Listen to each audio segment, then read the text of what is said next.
Empowerment. It's reclaiming the you the narcissist tried to erase. And it's a third stage of narcissistic abuse recovery.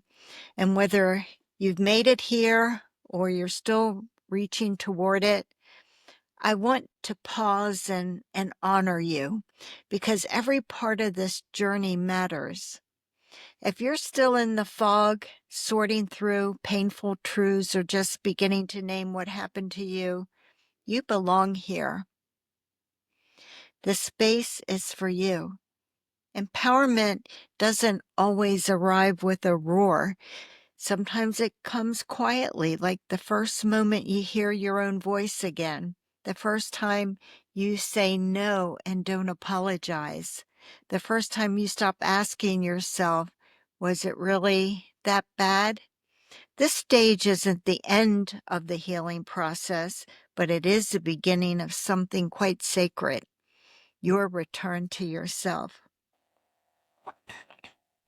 Empowerment is when something shifts. You stop living in reaction to the narcissist, what they might say, what they might think, what story they might try to spin. And instead, you start building a life that's no longer centered around their approval or their presence for that matter. You start building a life that honors you. And listen, this stage doesn't usually arrive with fireworks. It begins in the small, quiet moments you might not even notice at first. Maybe it's the first time you say no and don't follow with all the reasons why you said it. Maybe it's laughing, I mean really laughing, and realizing that that laugh is yours. Maybe it's walking into a room and not bracing for judgment. Because somewhere deep down, you've started to believe, I don't need to perform to belong. That's empowerment. It doesn't mean you feel strong every second of the day. It just means you're not giving your power away anymore. This is also the stage where your inner voice starts to shift. You might still hear that old voice sometimes, the one that will ask, how did I let this happen? What did I do that made this whole relationship go sideways? Why they can't love me back? But now you're beginning to catch it. You pause, you breathe, and somewhere inside another voice starts to answer back. It's a steadier voice, a kinder one. And it says, no, that wasn't true then, and it's not true now. You start to see that the self-blame wasn't yours to carry, that the way they treated you wasn't your fault, and that protecting your peace isn't selfish at all. It's essential. Empowerment doesn't mean pretending everything is fine. It means standing in your truth, even on the days when your hands still shake. That will happen.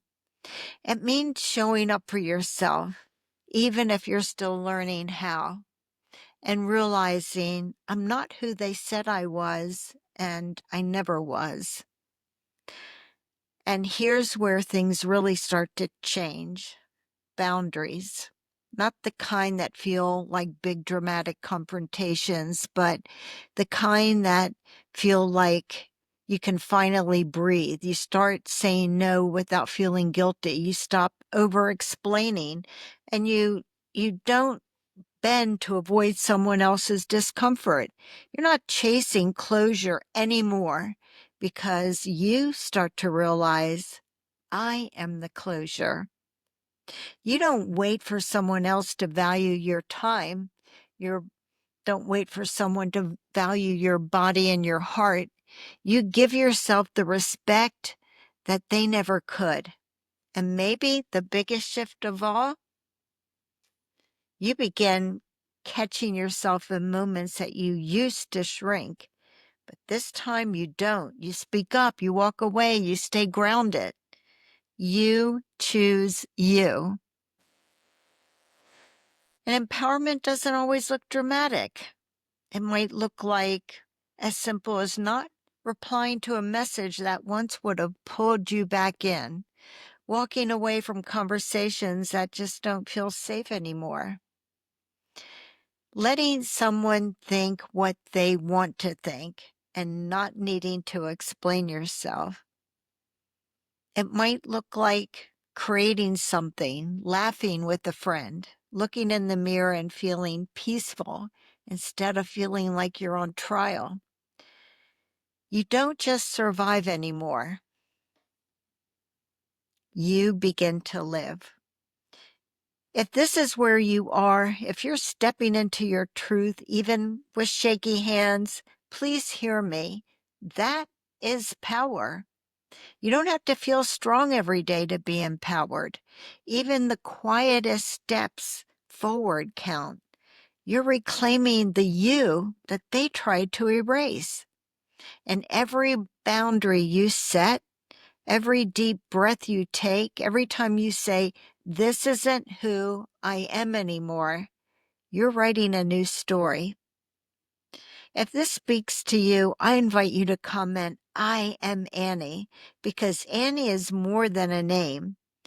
Annie is a movement, a reflection of every man, every woman rising from silence, standing in their truth, and reclaiming their life on their terms. And if you're not here yet, if you're still unraveling the lies or finding your footing, hold this vision close, because what you're feeling right now is not the end of your story. Empowerment is coming.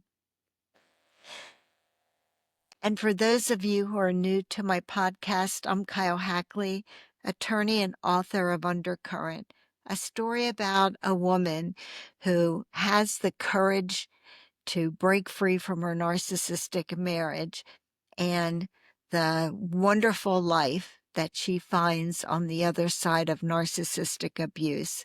And I just want to remind you that Annie isn't one person. She's anyone who has ever experienced narcissistic abuse. And as always, I want you to know that you are stronger than you believed. And I want you to be tenacious and never give up in what's important to you. And to everyone here, thank you so much. Thank you for listening, for showing up, and for building this beautiful, strong, truth-telling community.